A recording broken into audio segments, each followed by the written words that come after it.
আপনারা দেখছেন Bankura TV breaking news.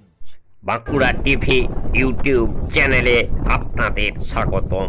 Bankura TV YouTube চ্যানেলের chief editor the tiger journalist দাদা উত্তম দে তুলে ধরছি পশ্চিম বাংলার তাজপুর সমুদ্র সৈকতের একটি মর্মান্তিক দুর্ঘটনা।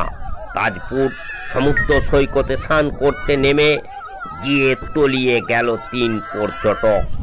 তাজপুর সমুদ্র সৈকতে স্নানে নেমে তলিয়ে গেল 3 পর্যটক। পুলিশ ও নুলিয়াদের তৎপরতায় উদ্ধার 2 পর্যটক। আশঙ্কাজনক অবস্থায় 2 পর্যটককে হাসপাতালে নিয়ে যাওয়া হয়েছে।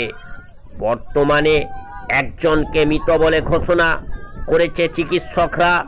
বাকি একজন সমুদ্রে তলিয়ে যাওয়া পর্যটকের খোঁজে চলছে তল্লাশি।